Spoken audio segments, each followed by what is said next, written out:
How about a team-up of all-new Wolverine and Squirrel Girl?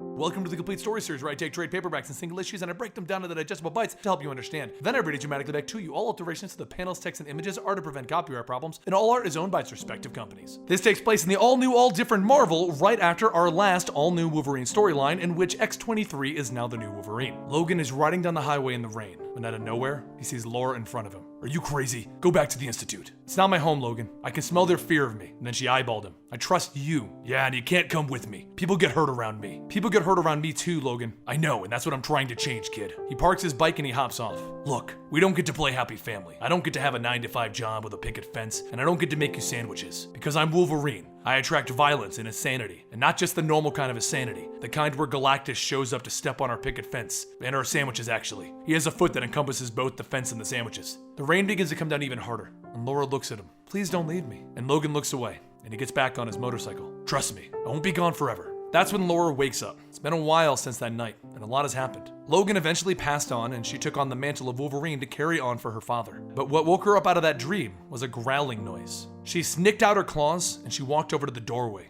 where she opens it and sees Squirrel Girl and a growling Wolverine. Squirrel Girl is super excited to see Wolverine, and then she lets the live Wolverine go in her apartment. It runs into the house and into one of the other rooms, where Gabby, a clone of Laura, finds it and cuddles it hard. Squirrel Girl brought the Wolverine because she thought it could relay their situation a little bit better than she could herself. But Laura tells her that, she can't talk to Wolverines, right? So Squirrel Girl ends up relaying the message herself. Laura has wronged the squirrel world. She explains that when Laura was out running after some men, they crashed into a tree, and then she put the tracker that they had put on her onto a squirrel. Well, they took the squirrel and separated a father from his family. So Laura suits up as Wolverine, and they head off on their adventure. But as they're leaving, Gabby really wants to go along. She can't wait to go on an adventure. And Laura tells her that she needs to stay. She needs to lead a normal life. None of this craziness. Gabby looks down and she tells Laura that Laura's the only person that Gabby has left. Please don't leave me. Those words do strike a chord with Laura, but they do head off into the city, where they find the tree that she damaged and a very angry squirrel family. One of the squirrels gives Laura an acorn, and she uses that scent to chase after the father squirrel. When they get to the building with the apartments, Squirrel Girl jumps over the night guard, stealing his key card before returning it back to Wolverine.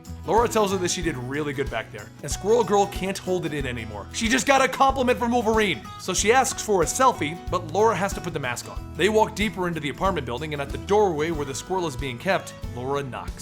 A man answers, asking who they are, and she tells him Wolverine. The kid behind the man perks up. Wolverine? Oh, you're a girl. So Laura barges in, goes into the kid's room, and finds the squirrel in a shoebox. They bring the father back to his family, and the daughter squirrel jumps up on Squirrel Girl's shoulder to translate something to Laura. I want you to know that your actions caused us a lot of pain. We lost our home, and I almost lost my father. However, I know that what you did was done without malice. Whatever pain you caused in the past wasn't your fault. I forgive you. There is nothing more important than family, and you have brought us together. Squirrel Girl turns to the squirrel. Wow, elegant squirrel. Laura smiles and thanks the squirrel before leaving. As she leaves, the squirrel asks Squirrel Girl if she translated or not, and Squirrel Girl told her, no, I told her what she needed to hear. So you didn't translate anything I said to you? Nope. Laura sneaks back into her house to see Gabby sitting there with Jonathan the Wolverine. Yes, they named the Wolverine Jonathan. Gabby asked if Laura found a way to get rid of her already, and Laura tells her that she should have taken Gabby. If Gabby is willing to stay, this should be her home. I might attract a spontaneous Galactus attack, and he might step on her sandwiches though. Gabby is obviously confused by that one, and Laura tells her, never mind. You belong here,